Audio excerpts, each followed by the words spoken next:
ఉష్ణోగ్రతలు పెరుగుతున్న నేపథ్యంలో ఏసీల వినియోగం అయితే రోజుకి పెరిగిపోతోంది. అయితే దీనికి ఒక ప్రత్యామ్నాయ మార్గం అయితే తెర మీదకి వచ్చిందట.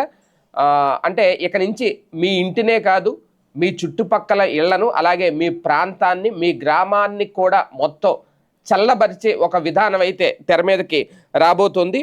ఏసీలు ఉన్నా లేకపోయినా సరే మొత్తం ఇంటితో పాటు, మీ ఇంటితో పాటు, మీ పక్కింటితో పాటు మొత్తం మీ గ్రామాన్ని, మీ ప్రాంతాన్ని మొత్తం చల్లబరిచేలాగా ఒక సరికొత్త విధానాన్ని అయితే తెర మీదకు తీసుకురాబోతున్నారు. ఇదేంటి అంటే వాస్తవానికి ఇప్పటికే పెద్ద పెద్ద భవనాల నుంచి చిన్న చిన్న ఇళ్ల వరకు ప్రతి గదిలోనూ ఏసీలను అయితే అమర్చుకుంటున్నారు. దీనివల్ల విద్యుత్ డిమాండ్లో తీవ్రమైన పెరుగుదల కనిపిస్తుంది. ఫలితంగా గ్రిడ్ల మీద ఒత్తిడి పెరుగుతోంది. బ్లాక్అవుట్లు చోటు చేసుకుంటున్నాయి. అయితే ఏసీలు లేకుండానే భవనాల్లో చల్లదనాన్ని ఆస్వాదించవచ్చు అంటుంది డిస్ట్రిక్ట్ కూలింగ్ సిస్టమ్ అనే ఒక వినూత్న విధానం అయితే ఇప్పుడు తెర మీదకి వచ్చింది. ఈ డిస్ట్రిక్ట్ కూలింగ్ సిస్టమ్ ద్వారా మొత్తం కొన్ని పైప్ లైన్లు వేస్తారు. ఆ పైప్ లైన్ల ద్వారా వచ్చే చల్లటి నీరు ఏదైతే ఉంటుందో అది కంప్లీట్గా ఆ ప్రాంతాన్ని చల్లగా ఉండేలా చూస్తుందట. ఈ డిసిఎస్లో ఒకే చోట చల్లని నీటిని తయారు చేస్తారు. దీనికోసం ఒక ప్రత్యేకమైన యూనిట్ ఉంటుంది. ఆ కూల్ వాటర్ని ఇన్సులేటెడ్ పైపుల ద్వారా వివిధ భవనాలకు పంపిస్తారు. ఆ భవనాల్లో ఉన్న ఎయిర్ హ్యాండ్లింగ్ యూనిట్లు ఆ నీటి ద్వారా గదులను చల్లబరుస్తాయి. అలాగే గదుల్లోని వేడిని గ్రహించిన నీరు మళ్ళీ అదే ప్లాంట్కి తిరిగి వెళ్ళి మళ్ళీ చల్లబడుతుంది.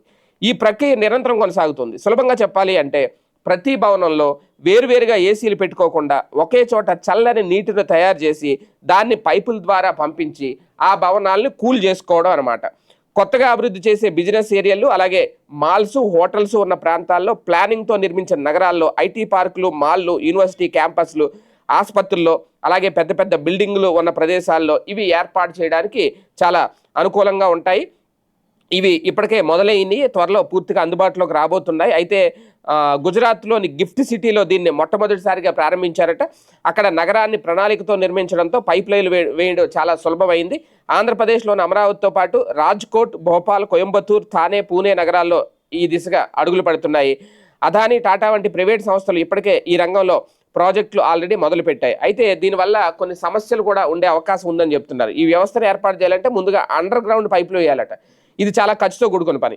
మన దేశంలో ఇప్పటికే చాలా విద్యుత్ బొగ్గు ద్వారా ఉత్పత్తి అవుతుంది. కాబట్టి డిసిఎస్ పూర్తిగా పర్యావరణానికి అనుకూలం కావాలి అంటే పునరుత్పాదక ఇంధనంతో నడవాలి. ప్రతి ఒక్కరికి అందుబాటులో ఉండదు. ఇది ప్రధానంగా పెద్ద బిల్డింగ్లు, ఆఫీసులు, మాల్స్ వంటి వాటికే పనిచేస్తుంది. చిన్నపాటి ఇళ్ళకైతే సరిపోవాలి అంటే దీనికి తగ్గట్టుగా అనుకూలమైన వాతావరణం ఉండాలి. దీనికి అనుకూలంగా నిర్మించిన ఇల్లు అయితే మాత్రమే అది సాధ్యమవుతుంది. వాస్తవానికి ఏదేమైనా సరే ఒక కొత్త ప్రయోగం, కొత్త ఆవిష్కరణ ఆల్రెడీ గుజరాత్లో ప్రారంభించారు. అక్కడ సక్సెస్ అయింది.